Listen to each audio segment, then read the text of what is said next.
de ta présence à chaque pas. En ton sang ma délivrance, sceau de ton... Au nom de Jésus, amen.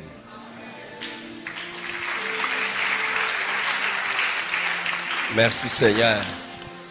Je vous salue dans le précieux nom de notre Seigneur et Sauveur Jésus-Christ. Et je vous prie aussi de saluer votre voisin, s'il vous plaît. Je vous demande, s'il vous plaît, de saluer votre voisin. Dites-lui que le pasteur Eric le salue. Amen. Amen. Le thème de mon message d'aujourd'hui, c'est les chrétiens, sel de la terre. Le chrétien, sel de la terre. Amen. Je dirais, à la manière des hommes que je suis, je suis désolé de ce que je n'ai pas des messages extraordinaires à vous donner. Mais des messages tout à fait simples que le Saint-Esprit m'inspire, et je bénis le Seigneur pour les témoignages que je reçois de ceux qui me disent: pasteur, c'est simple, mais c'est profond, c'est important. Je loue le Seigneur pour ça, mais je n'ai pas autre chose à faire que de vous donner des choses selon que le Seigneur me les inspire pour que nous puissions les partager et les vivre.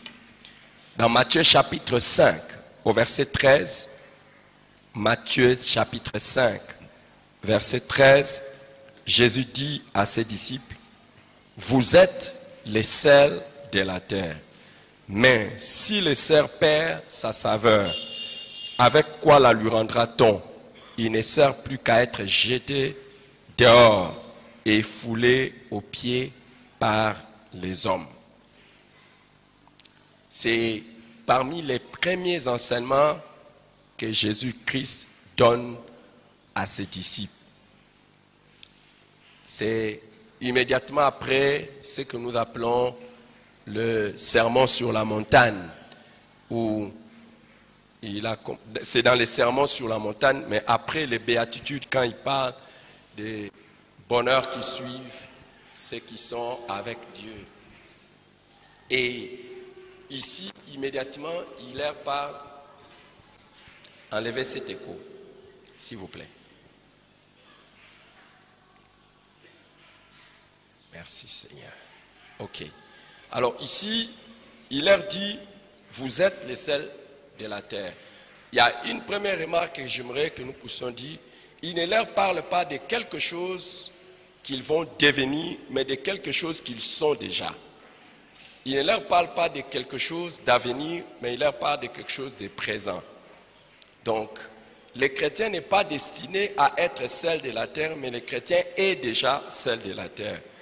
Il ne s'adresse pas qu'aux disciples immédiats, mais il s'adresse à tous les disciples. Alors, quand Jésus-Christ dit que les chrétiens sont les sels de la terre, qu'est-ce qu'il veut enseigner ou qu'est-ce qu'il est en train de décrire? D'abord, il est en train de décrire la nature des chrétiens. Quand on compare quelqu'un à quelque chose, on est en train de définir sa nature, la nature du chrétien.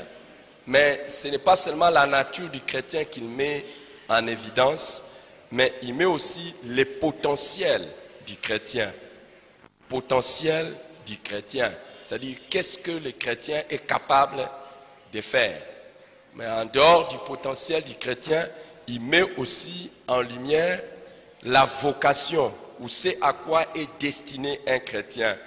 Il met en place ce à quoi est destiné un chrétien. Et enfin, je dirais, il parle de la fonction des chrétiens dans le monde. 4 mots, donc nous pouvons retenir: la nature, les potentiels, la vocation et la fonction du chrétien dans le monde. Il dit: vous êtes les sels de la terre. Évidemment, après, il met en lumière un avertissement au sujet du sel qui perdrait sa saveur. Nous allons en parler, mais avant que nous puissions parler de cet avertissement du sel qui perd sa saveur, j'aimerais que nous puissions faire sortir 7 leçons à retenir dans cette comparaison du chrétien qui est comme le sel de la terre. Le chrétien qui est comme le sel de la terre. Donc nous allons avoir 7 leçons que nous pouvons retenir de cela. La première leçon que nous pouvons mettre en lumière quand Jésus-Christ compare les chrétiens au sel de la terre, c'est que les chrétiens doivent porter en lui-même les qualités ou je dirais les habitudes qui les différencient du monde qui l'entoure. Les chrétiens doivent porter les qualités et les habitudes qui les différencient du monde qui l'entoure. Donc, quand déjà on dit que quelqu'un est un sel, donc il est non seulement différent des autres, mais il porte intrinsèquement, donc en lui-même, les qualités qui les différencient des autres. C'est pour ça que Pierre, dans 1 Pierre chapitre 2, au verset 12, 1 Pierre chapitre 2, au verset 12, il dit « Ayez au milieu des païens une bonne conduite, afin que là même où ils vous calomnient, comme si vous étiez des malfaiteurs, ils remarquent vos bonnes œuvres et glorifient Dieu au jour où il vous visitera. » Normalement, un chrétien doit être différent des autres, de par les qualités qu'il manifeste et de par les habitudes qu'il a. Il doit être différent des autres. Même si les païens ne l'acceptent pas, même si les païens les calomnient pour cela, mais au moins le jour où ils vont se convertir, ils vont glorifier Dieu à cause des différences qu'ils étaient déjà en train de remarquer dans ces chrétiens. Alléluia.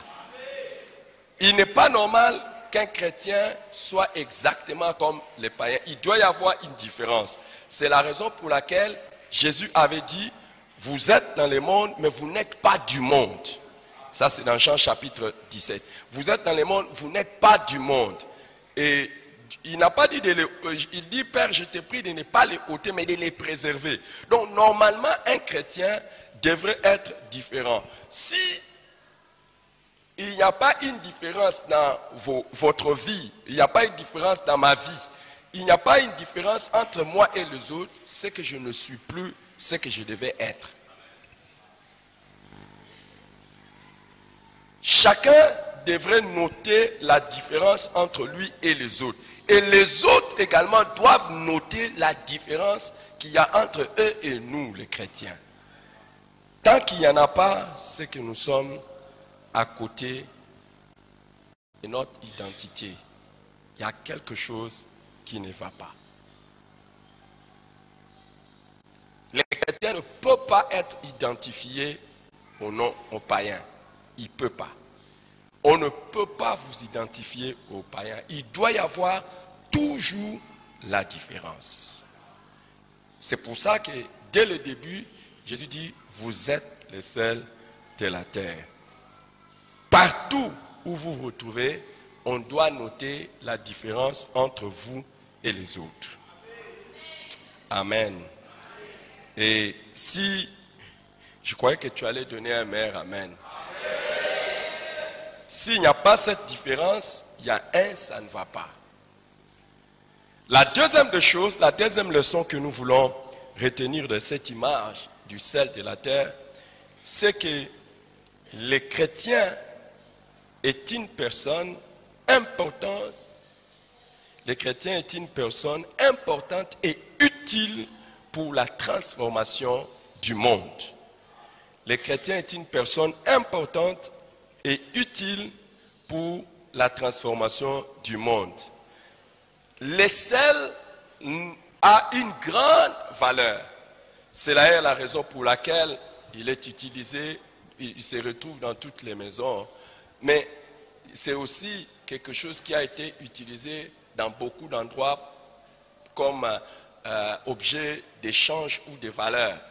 Le sel est important. Pourquoi? Parce que quand il est employé quelque part, quand le sel est employé quelque part, il transforme l'environnement dans lequel il est placé.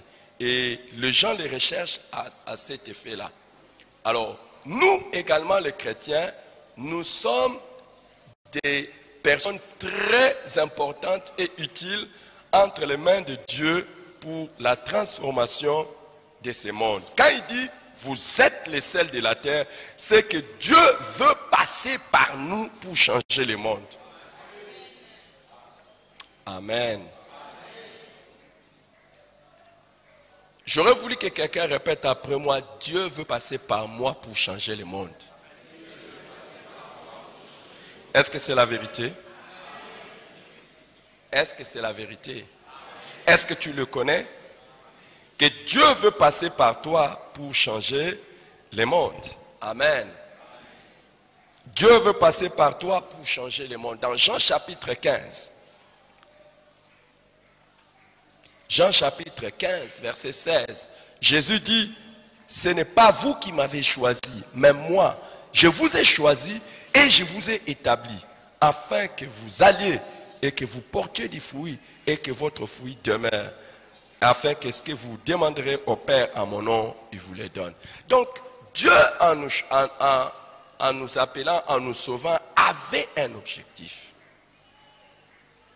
Et quand il dit, vous êtes les sels de la terre, c'est qu'il attend que nous allions et que nous puissions changer les choses. Nous sommes importants. Mais nous sommes importants pour la transformation du monde. Alors, les sels changent les milieux dans lesquels ils se trouvent. Mais il n'est pas changé par les milieux où il se trouve. Est-ce que quelqu'un est là avec moi? Normalement, nous sommes destinés à changer le monde, non pas à être changés par le monde. Quand Jésus dit, vous êtes les sels de la terre, nous sommes importants et utiles pour changer les autres. Mais pas que les autres nous changent. En principe, là où se trouvent les chrétiens, le monde ne reste plus monde. Est-ce que je parle à quelqu'un? Là où se trouvent les chrétiens, le monde ne reste plus monde. Le monde change. Alors, peu importe où est-ce que ça peut se retrouver, ça veut dire dans la famille, au travail, au marché, partout où nous sommes. Ce qui est anormal, c'est aujourd'hui de voir des chrétiens qui ont plus la couleur du monde que le monde qui a plus la couleur des chrétiens. C'est un choc.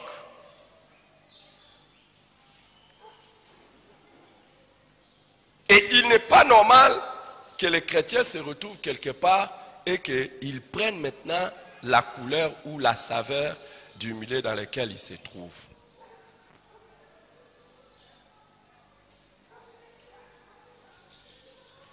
Aide-moi à poser la question à ton voisin. Est-ce qu'il change là où il se trouve ou bien il est changé par là où il se trouve? Et écoute un peu sa réponse. Qu'est-ce qu'il donne comme réponse? Il dit quoi? Il y a une possibilité, nous allons examiner ça. La possibilité de la neutralité. Donc il est possible que tu te retrouves quelque part et tu es neutre et rien ne change. Ça veut dire quoi? Tu n'as pas de saveur. Et nous verrons ça. Un chrétien qui n'a pas de saveur, c'est-à-dire c'est un chrétien neutre. Donc il peut se retrouver quelque part et rien ne change. Que ce soit dans sa famille, que ce soit au travail, n'importe où. Tu te retrouves quelque part et rien ne change. Ça veut dire que tu as perdu ta saveur.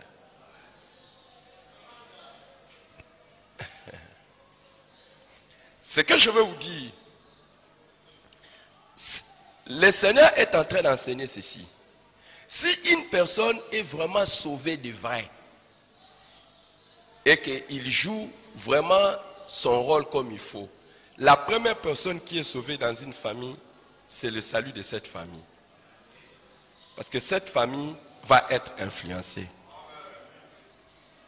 Et certains qui sont ici peuvent dire, c'est la vérité.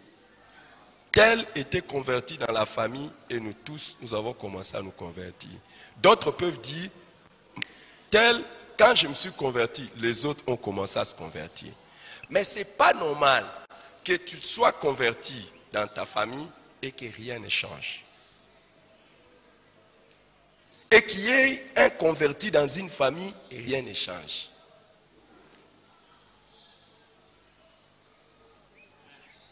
Certains qui sont ici peuvent dire, waouh, ce que le pasteur est en train de dire, c'est la vérité. Donc Jésus était très sage quand il avait dit ça. En fait, il décrivait la vérité. Certains peuvent dire ici, si je suis devenu ce que je suis devenu, c'est simplement parce que j'ai été avec un collègue chrétien au service. Et je connais Jésus aujourd'hui à cause de mon collègue chrétien. D'autres pourtant peuvent dire, non, ce que le pasteur dit c'est la vérité. Pourquoi? Parce que moi si je suis devenu comme je le suis, c'est à cause de notre voisin. Quand il s'est converti dans les quartiers, et les choses ont changé. Mais ce n'est pas normal. Ce n'est pas normal que nous soyons des chrétiens, que nous nous retrouvions quelque part et que rien ne change.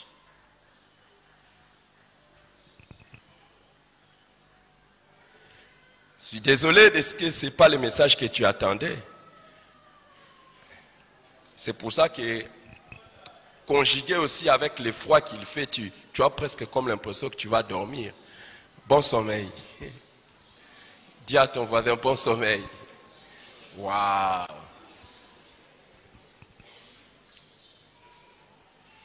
Les amis, nous passons à côté de tout ce que nous devrions être en négligeant les choses essentielles que Jésus a enseignées.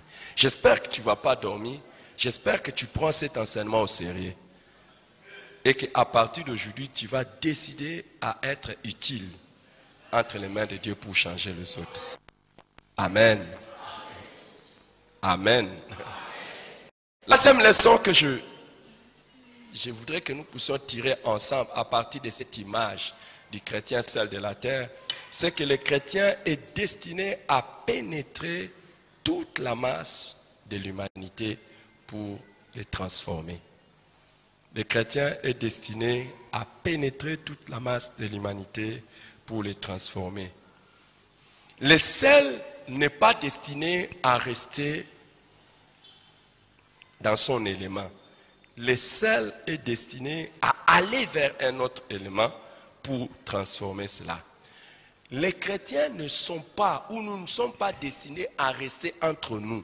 Mais les chrétiens, nous sommes destinés à aller au contact des non-croyants. Nous devons aller au contact des non-croyants afin qu'ils soient transformés par nous. Dans Matthieu chapitre 28, versets 19 à 20, Jésus dit, allez et faites de toutes les nations les disciples, les baptisant au nom du Père, du Fils et du Saint-Esprit. Enseignez-leur à observer tout ce que je vous ai prescrit. Et voici, je suis avec vous tous les jours jusqu'à la fin du monde. Allez! C'est ça notre destinée. Nous devons faire un mouvement vers les autres. Et les chrétiens ne devraient jamais être à l'aise tant qu'ils ne se frottent pas aux autres. Parce qu'ils passent à côté de sa destinée. Un chrétien qui ne se met pas au contact des païens pour les influencer afin qu'ils deviennent chrétiens, il passe à côté.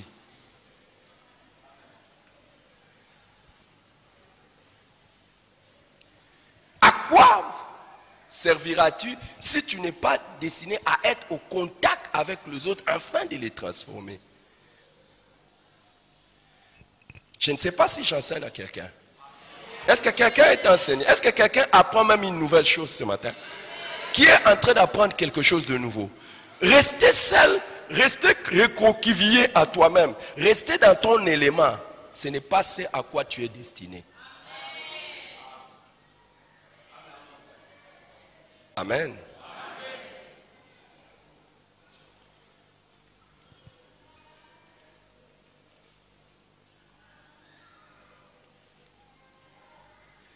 Les mois que nous allons commencer cette semaine, nous allons commencer une opération que nous allons appeler « Chaque chrétien est un témoin ».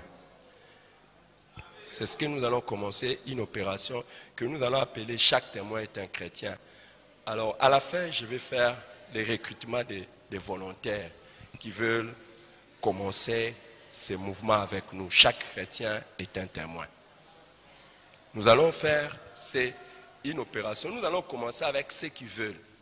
Nous voulons susciter au sein de l'Église un groupe de personnes qui sont des pasteurs, qui sont des choristes, qui sont des bergers, qui sont dans n'importe quel service, mais ils reconnaissent qu'avant d'être n'importe quoi, ils sont d'abord celles de la terre.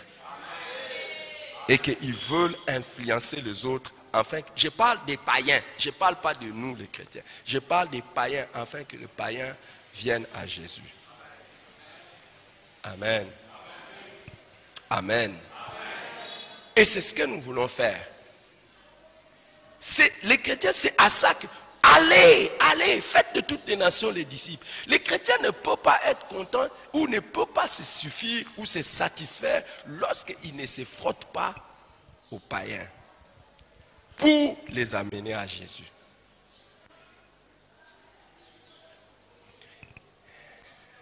Sinon, pourquoi Jésus dirait que nous sommes les seuls si telle n'était pas notre destinée? Quatrième leçon que nous pouvons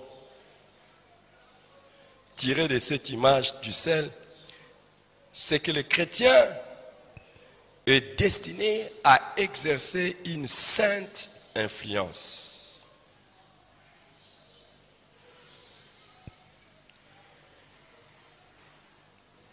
Une sainte influence.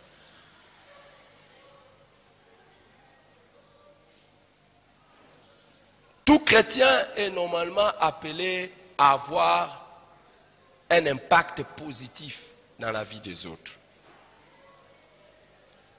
Au contact de tout chrétien, normalement, les transformations qu'il doit avoir dans la vie des gens doivent être possibles, positives.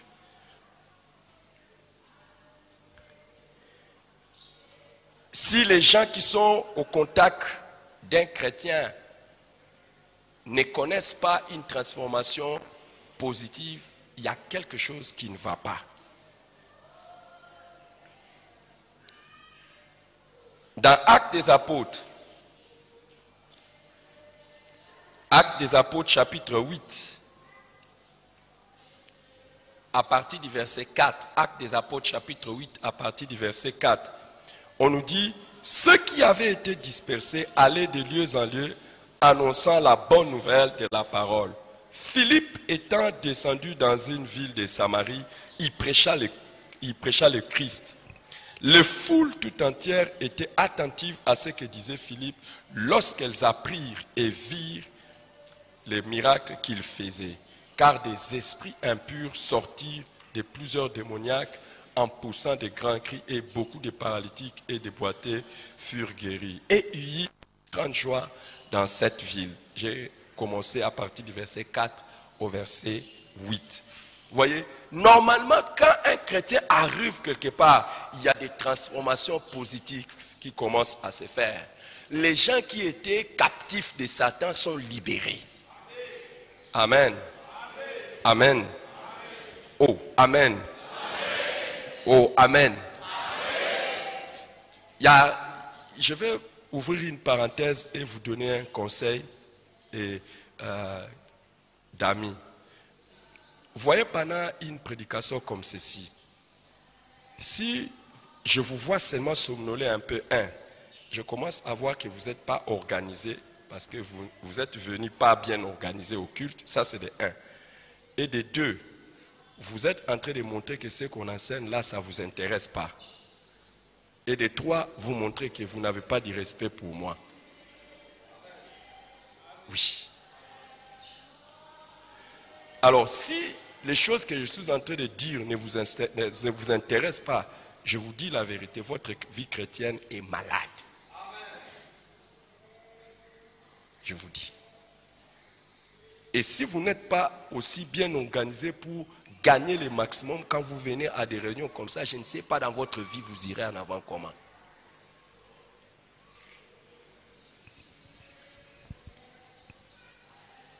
Je vous parle sincèrement. Peut-être quelqu'un d'autre ne vous parlera jamais comme ça.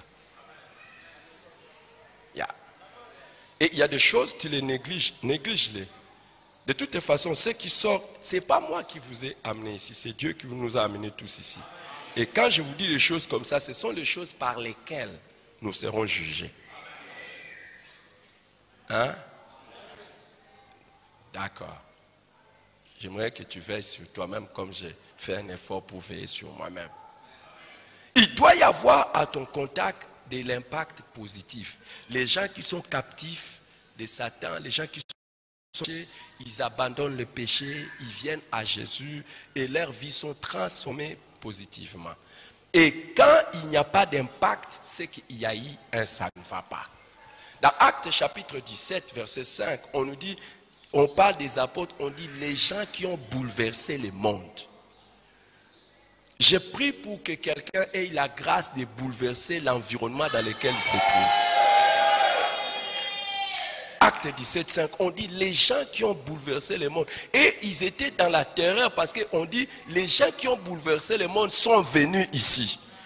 Normalement, le chrétien est destiné à bouleverser tout environnement dans lequel il se trouve, où il arrive.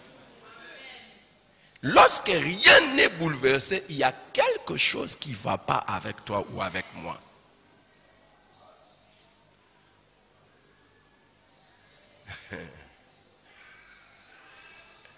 C'est simple. Quand on dit le sel de la terre, c'est ça, c'est simple. C'est simple. Mais ça veut dire que là où tu te retrouves, il doit y avoir des changements.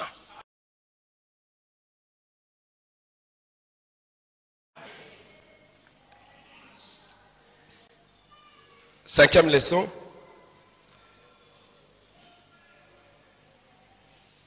Quand Jésus-Christ compare les chrétiens au sel, nous savons que le sel donne de la saveur ou un goût savoureux ou bien. Chaque fois que le chrétien n'est pas, chaque fois que la nourriture n'a pas du sel, on dit qu'elle est fade, elle n'est pas bonne. Le chrétien est destiné à apporter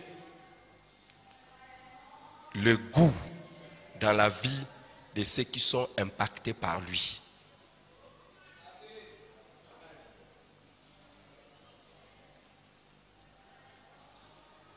La vie sans Dieu est vraiment fade. La vie sans Dieu est vraiment triste. La vie sans Dieu n'a pas de goût. Mais quand les chrétiens se mettent au contact des autres et qu'ils les amènent à être transformés par Jésus-Christ, ils reçoivent la paix, ils reçoivent la joie, ils reçoivent la vie. Et ça, c'est la destinée du chrétien. On nous dit dans Actes des Apôtres, chapitre 8, que nous avons lu, au verset 8, on nous dit « Et il y eut une grande joie dans cette ville. » Je prie que par la grâce de Dieu, qu'il y ait des gens qui vont devenir heureux dans leur vie à ton contact. Des gens qui vont devenir heureux juste parce que tu as été au contact avec eux. Amen. Amen. Sixième leçon que nous pouvons avoir de cette image sixième leçon de cette image que nous avons du chrétien comme celle de la terre, c'est que le chrétien est destiné à aider à ne pas se corrompre ou mourir dans les péchés. Le chrétien est destiné à aider les païens à ne pas se corrompre ou à mourir dans les péchés. Vous savez que le sel est utilisé pour préserver certains aliments de la décomposition. C'est à ça que le sel est destiné. Quand on dit la décomposition, ça dit que ces aliments commencent à pourrir. Il y a l'image que nous connaissons facilement, c'est l'image des poissons salés. S'il n'y avait pas du sel sur ces poissons-là, ça allait se décomposer, ça allait s'infecter, ça allait partir en éclats. Mais juste puisqu'on a mis du sel, ça peut prendre beaucoup plus de temps. Et quelle est la destinée des chrétiens? La Bible nous dit dans Romains chapitre 3, verset 23, que le salaire du péché, c'est la mort. Mais le don gratuit de Dieu, c'est la vie éternelle en Jésus-Christ. Prenez Romains, le salaire du péché, c'est la mort. Romains chapitre 3, verset 23 et Romains 6, 23. Vous voyez, quand le chrétien est là, c'est pour amener les gens à recevoir le don de Dieu qui est la vie éternelle, afin qu'ils ne puissent pas mourir dans les péchés. Écoutez, mon ami, toute personne que nous n'influençons pas avec ce qui est en nous. Qu'est-ce qui est en nous? C'est Christ qui vit sa vie en nous. Si nous ne les transmettons pas, nous sommes en train de condamner ces personnes à la mort. Et à la mort éternelle. C'est ça notre destinée. C'est empêcher que les gens puissent mourir dans les péchés et aller en enfer. C'est pour ça que Jésus a dit, vous êtes les sels de la terre. C'est-à-dire que si nous jouons notre rôle, il y a des gens qui ne vont pas mourir à cause du péché. Il y a des gens qui ne mourront pas à cause du péché, au contraire, qui auront la vie éternelle. J'ai pris que le Seigneur t'utilise et m'utilise moi pour préserver certaines personnes de la mort éternelle.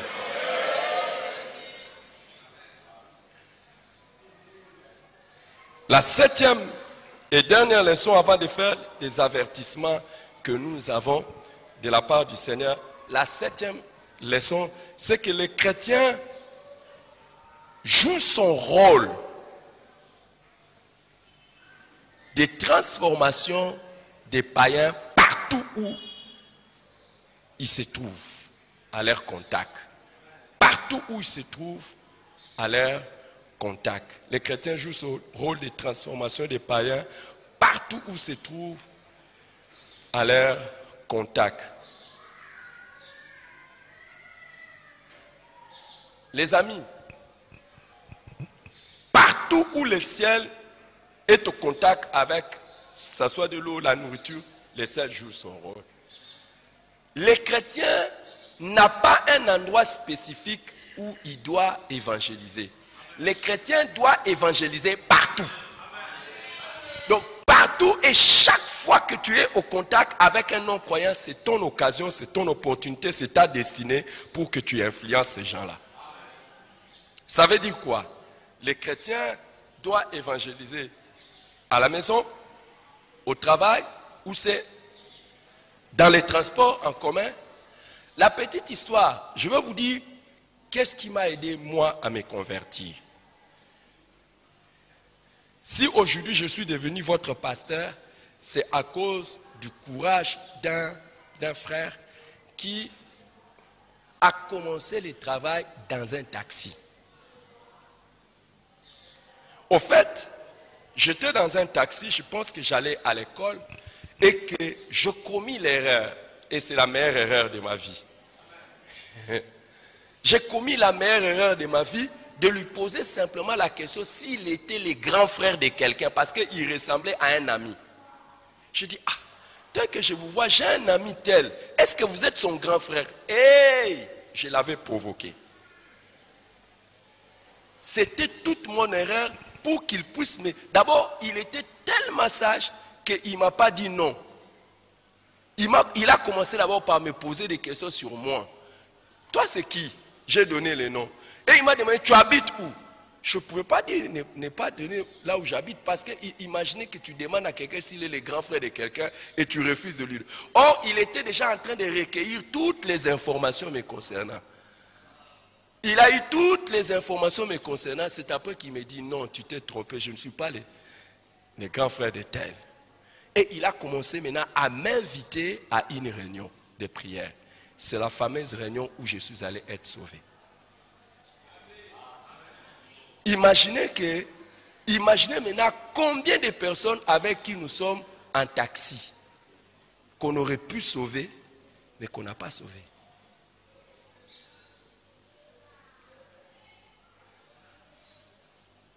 Je n'avais jamais négligé cette opportunité-là. Pourquoi? Parce que même mes enfants, à l'époque, on n'avait pas des moyens comme le Seigneur nous a donné beaucoup de temps après. Les enfants savaient. Mes enfants savaient, quand je les accompagnais à l'école, ils savaient, ils disaient toujours, papa, quand vous êtes avec lui-même dans un taxi, il doit toujours prêcher. Mais quelles opportunités nous ratons dans les taxis, dans les avions, partout où nous sommes, au travail, partout. Partout. Les sels doivent influencer partout. Aujourd'hui, j'ai béni le Seigneur. Ça, beaucoup ne l'ont pas vu. Je n'ai pas eu l'occasion. À la dernière réunion où on était parti dans le cadre des assemblées de Dieu dans une église, il y a un pasteur qui, aujourd'hui, c'est l'un des pasteurs. L'un des pasteurs, et il est même l'un des pasteurs maintenant dans les assemblées de Dieu. Mais c'est grâce à mon ministère qu'il a été sauvé. Mais il a été sauvé où? À l'université. Il a été sauvé à l'université. Où est-ce que nous avons... C'était... Un jour, je vais lui demander de venir témoigner ici. Il va témoigner. Je vais lui dire, sois courageux. Viens témoigner ici. Il va vous montrer aussi comment je n'avais même pas d'expérience. Sa délivrance, nous avons fait à peu près 7 heures du temps pour le délivrer. À l'époque, je n'avais pas l'expérience. Mais aujourd'hui, c'est un serviteur de Dieu. Mais on était qui? Étudiants. Qu'est-ce qui empêche à ce que toi, tu sois aussi témoin à l'université?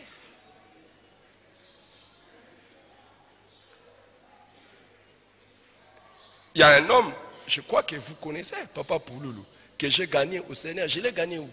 Au travail. Je l'avais gagné au travail.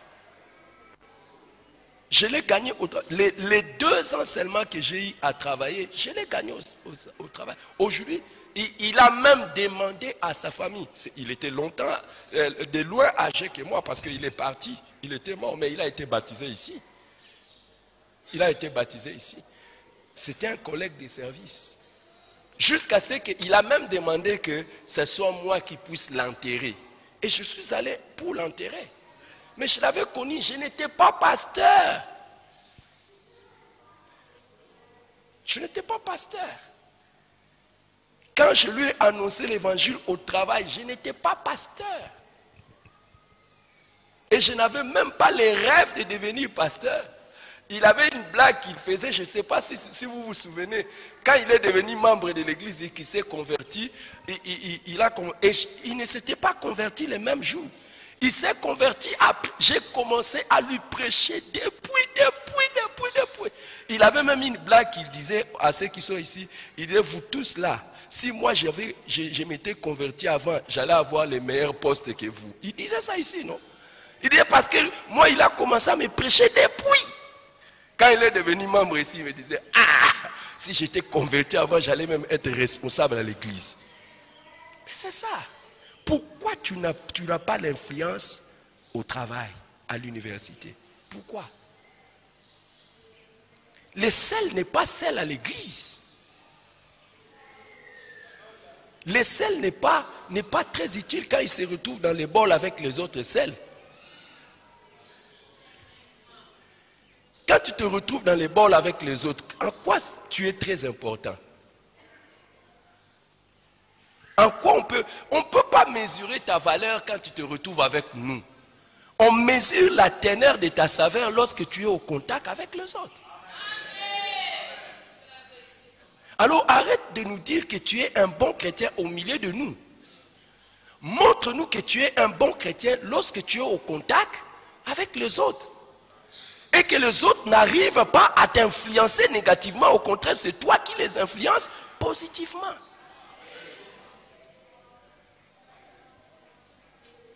Je vais terminer avec l'avertissement de Jésus quand il dit, si le sel perd sa saveur, avec quoi la lui rendra-t-on?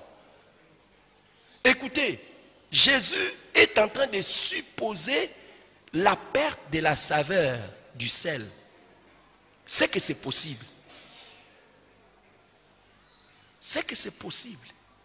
Donc il est possible qu'à un moment donné, tu perdes toute tout ce qu'il y avait comme potentiel, comme nature, comme fonction, tout, il est possible. Je vais vous dire, là où vous êtes, ça ne m'étonnerait pas, parce que malheureusement, c'est ça la vérité. Si seulement vous vous retrouvez à côté de 3-4 personnes parmi vous ici, regarde seulement autour de toi, compte 1, 2, 3, 4, 5. Il y a des gens, nous sommes à la fin du mois de juin, ils vous diront, depuis le début de l'année jusqu'à aujourd'hui, il n'y a pas une seule âme qui est venue en Jésus grâce à moi. Fais les tests à côté de toi. Fais les tests, pose la question à 5 personnes. Combien sont venus à Jésus grâce à lui? Pose la question.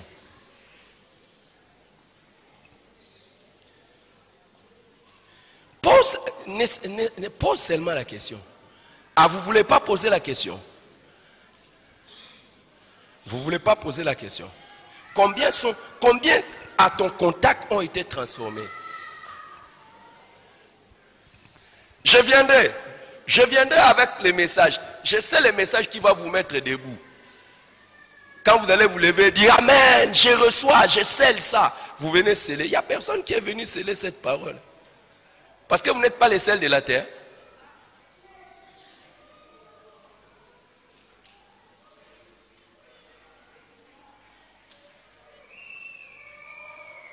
Et Jésus dit, si les sels perdent sa saveur, avec quoi la lui rendra-t-on? Donc attention mes frères, il y a des points de non-retour. Donc à un moment donné, il y a des choses, si tu les abandonnes, si tu ne les fais pas, viendra aussi la possibilité. Et il y a certains qui sont ici, je les regrette. Ils ont même une conscience cautérisée, comme la Bible le dit. Malgré tout ce que j'ai fait, ils ne sentent même rien dans leur corps ou dans leur cœur qui les chatouille et qui leur montre leur devoir d'évangéliser les autres. Il y en a qui sont comme ça.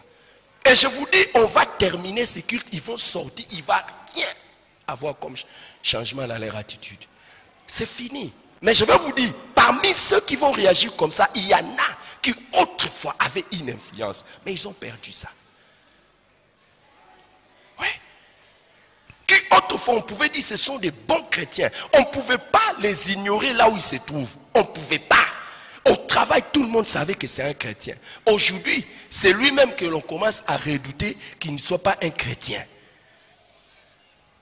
À cause de son mauvais témoignage. Il y en a ici. Et ils ont, vous savez, quand la Bible dit une conscience cautérisée, c'est une conscience, vous savez, vous voyez la peau.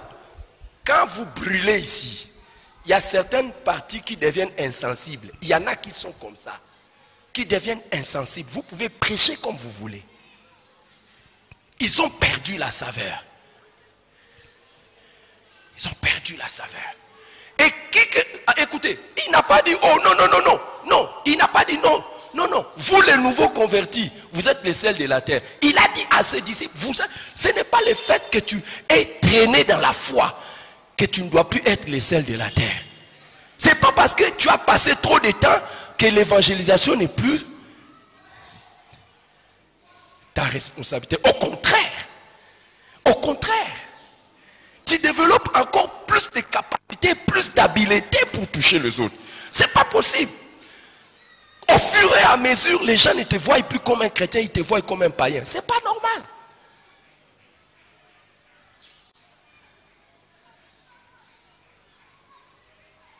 Tu as été sauvé pourquoi? Tu as été sauvé pourquoi? Écoute, qui que tu sois, un pasteur que je suis, que je sois un pasteur, enlève même le titre de pasteur, de responsable, de prophète ou de qui. Enlève ça. Enlève ça. Je l'ai dit le vendredi ici lors de la réunion. Je l'ai dit. Tu arrêtes d'influencer les gens pour que les gens soient sauvés. Qui que tu sois. Là, Jésus dit, si le sel perd sa saveur, il ne sert plus qu'à être jeté dehors. Normalement, ta place n'est plus en communion avec Jésus et à être foulé aux pieds par les hommes. Regarde, Dieu ne t'honorera pas et il n'y a pas pour toi de l'honneur tant que tu n'es pas un bon sel.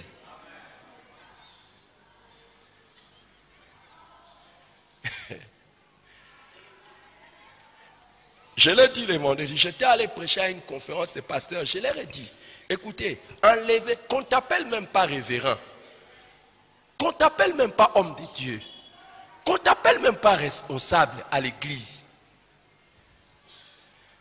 On m'a fait les rapports de notre sortie hebdomadaire d'hier. Combien de responsables sont venus? Un seul pasteur, un seul responsable qui est venu, un seul. Ok, c'était la réunion hebdomadaire, un seul était venu. Et c'était lui qui était venu à l'évangélisation. Il est venu avec tous ses enfants. Il était venu, les seuls. Ok, les autres m'ont dit, non, non, non, nous avons fait, vous avez fait où? Vous avez fait quoi? Et quel est le résultat? À quoi ça sert? À quoi ça sert qu'on t'appelle responsable, qu'on t'appelle pasteur, qu'on t'appelle ceci, si tu n'es pas seul? Écoutez, tu ne peux pas être un pasteur sans être un chrétien. Sinon alors tu es un mauvais pasteur. Tu ne peux pas être un prophète, un ancien, un diacre, avant d'être seul, avant d'être chrétien. Et chrétien veut dire comme Christ. Je l'ai prêché la fois passée. Et il n'y a personne qui mérite l'honneur de Dieu et l'honneur des hommes tant qu'il n'est pas engagé dans le travail d'évangélisation. Il n'y a personne. Personne. Personne. Berger de cellules, responsable, leader de grâce, leader de groupe. Personne. Et il a dit, vous êtes les sels de la terre. Mais si les sels perdent sa saveur, il ne sert plus à rien.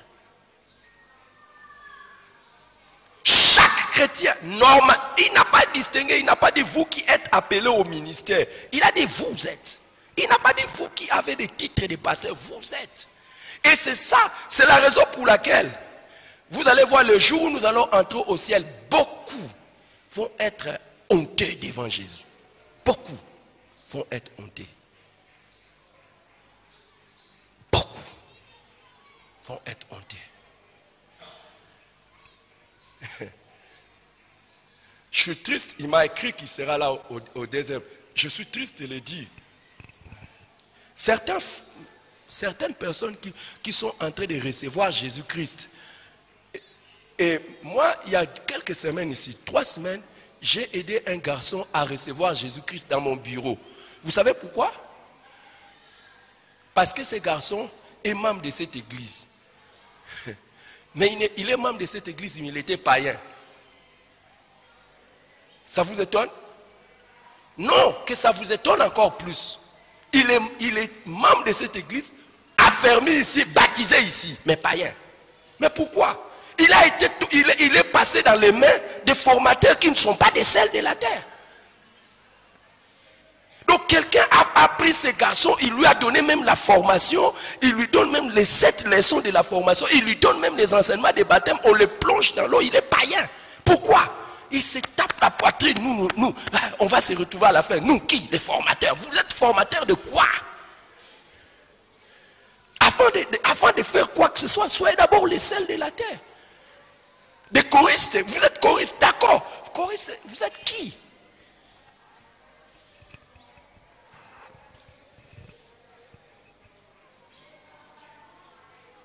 Je joue mon rôle. Je joue mon rôle et je vous parle. Personne ne dira, on ne m'avait pas dit. Jésus dit, si le sel perd sa saveur, il sert à être jeté, foulé aux pieds. Il n'y a pas d'élévation sans évangélisation. Il n'y en a pas. Fouler aux pieds, c'est dégrader.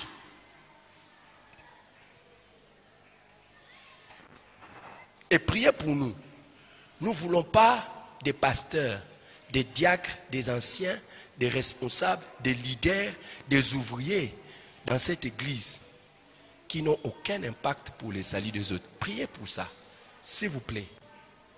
Prions pour ça. Inclinons nos têtes dans la prière.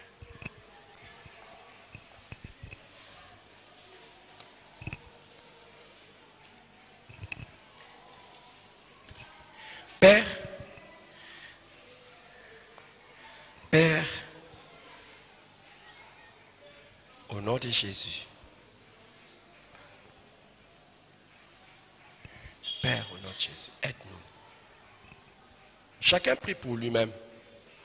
Je vais demander, pendant que nous sommes en train de prier, s'il y a quelqu'un qui a été invité dans cette église, vous avez été invité par quelqu'un et vous êtes là, vous dites, pasteur, moi j'ai été invité, mais merci de prêcher un tel message. Je vais vous dire la vérité, pasteur, je suis encore dans les péchés, je vis encore dans les péchés. Je veux changer de vie. Aujourd'hui, je veux que ce soit le jour de mon salut. Je veux que Dieu me pardonne tous mes péchés, qu'il change ma vie, qu'il transforme ma vie.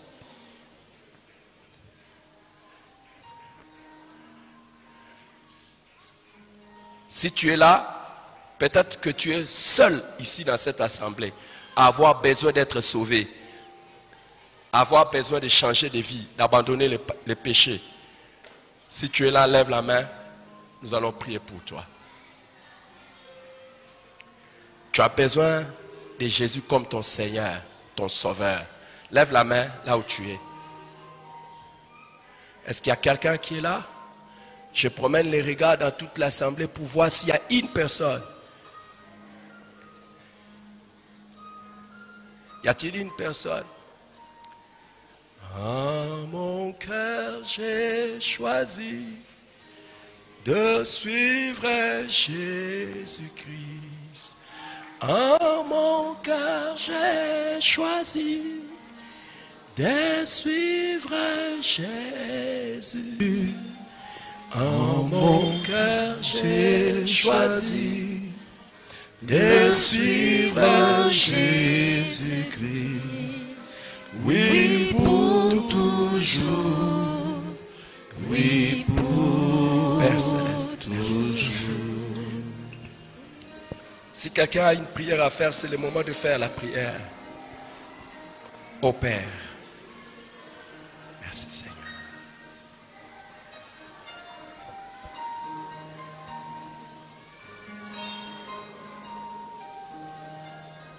Préserve-moi du danger de perdre ma saveur.